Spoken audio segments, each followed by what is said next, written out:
Some people will tell you bikes were better in the olden days. And when you see a beautiful bike like this, it's easy to agree with them. This is the Wilier Superleggera Ramato, a beautiful replica launched by the Italian company back in 2015 as a tribute to the golden era of road cycling, the 1960s and 70s, when Italian brands like Wilier really dominated the sport. And in this video, I'm actually going to ride this bike. Yes, that's right. Somebody has given me permission to ride this stunning bike. So big shout out to Dave at Ride247 for allowing me permission to ride the bike today and share my experience with you all in this video. I am fascinated to see how a bike like this rides compared to a more modern carbon fibre road bike. Before that though, let's go through the frame and component highlights, and we'll start with the colour. Your eye is quite naturally drawn to this beautiful copper plated finish. It is stunning to look at. It looks really nice up close. If you get a chance to look at the bike yourself, you really should do. So this finish was first used in the 1940s, and they used it throughout their reign in the pro peloton up to the 80s when steel fell out of use in the pro peloton.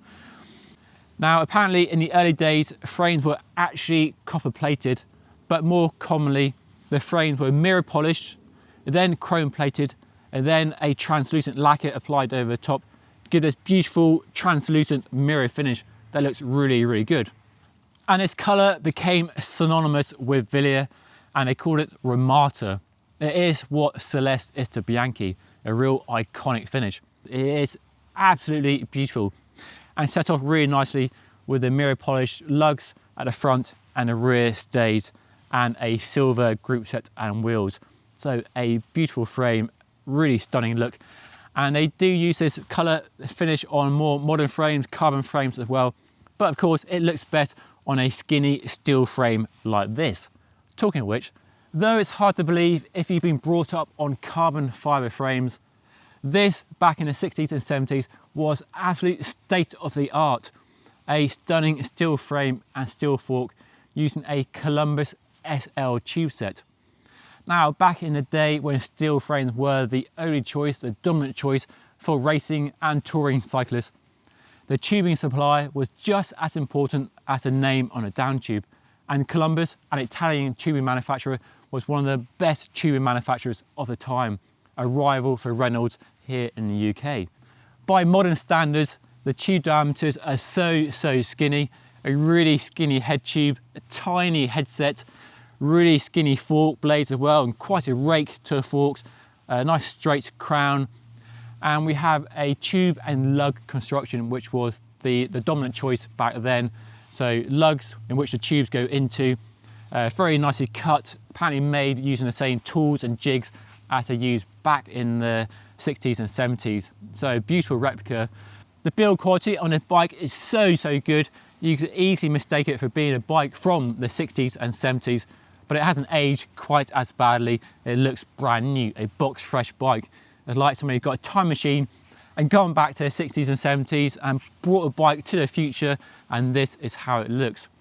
Other details reminiscent of this period of frame design include a quill stem, external cable routing, a threaded bottom bracket, quick release axles, and the skinniest head tube I've ever seen on a road bike.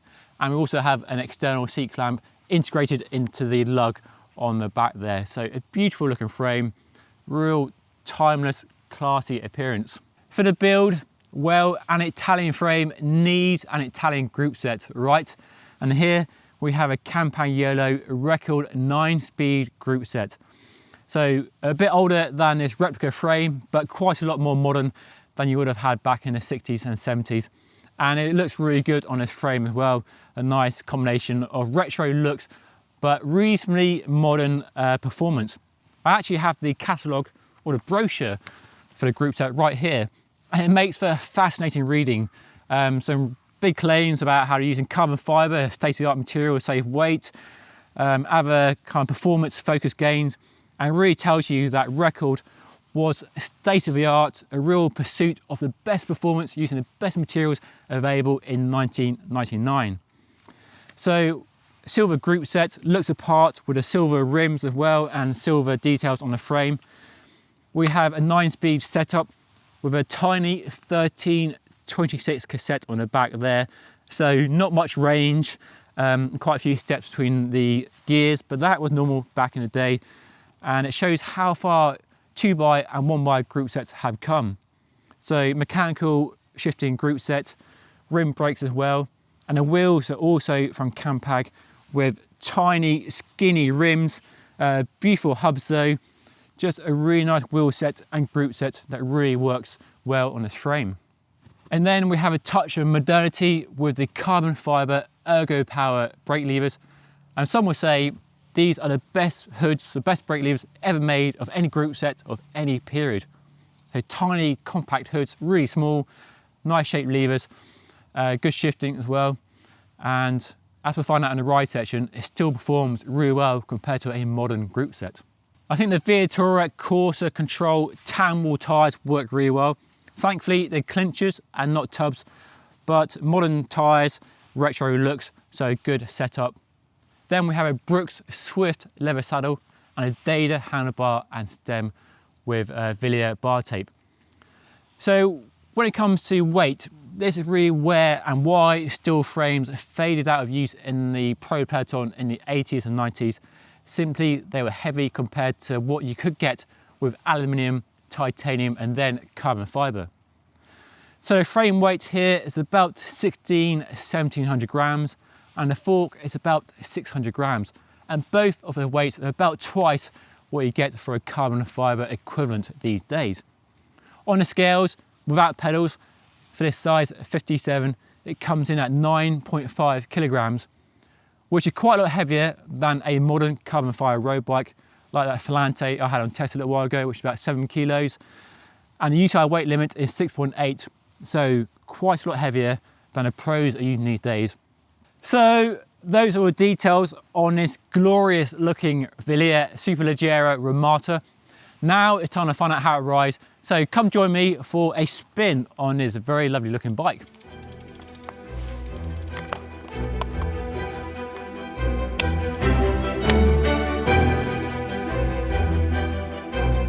At first, the Wilier feels so strange and different to what I'm used to.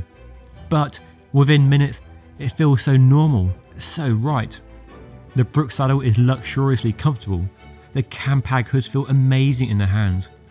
The record gears shift with stunning speed, full of wonderful feedback, a delight to use. But the brakes, well, the less said about them, the better. Oh, how progress has been made in this area. While my time aboard this bike is fleeting, two things really stand out: the smoothness and relaxed handling. Despite only wearing 25mm wide tyres, narrow by today's standards, but wide compared to the 19s and 21s more common back in the day, the ride is buttery smooth. It completely flattens all the cracks and holes on my short test route. And the handling, well, it's alarmingly relaxed and laid back. It's the polar opposite to a darty and fast steering modern carbon road race bike. Get out of the saddle though and it responds well to some sprinting efforts, and it carves the corners beautifully. The fit, though this 57cm frame is on paper too big for me, the short stem compared to long stems of modern road race bikes gives a nice position. It's not long riding this bike before my mind wanders to visions of being in a race, riding shoulder to shoulder with the likes of Eddie Merckx in the golden era of road cycling, dust in my eyes and a woolen jersey for comfort. Riding this bike makes you realise what people mean when they say steel is real, because it doesn't get much more real than this.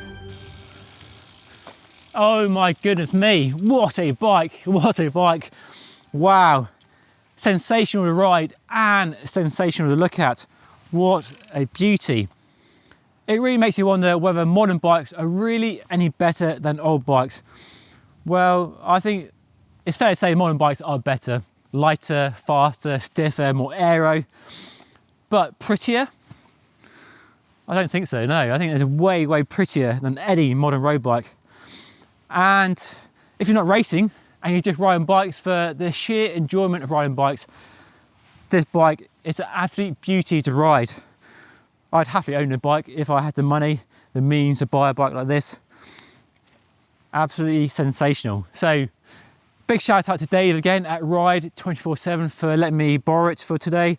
I feel very privileged to ride it and to share it with you. And at this point, I'd love to know what you think of this bike down in the comment section below, so do let me know. But that's all for now. I hope you enjoyed watching this video, a bit different from my usual bike reviews, I have to say. And if you enjoyed it, hit the thumbs up, like button, subscribe if you haven't already. More videos floating around here for you to watch. And I will see you all again soon. Thank you so much for watching.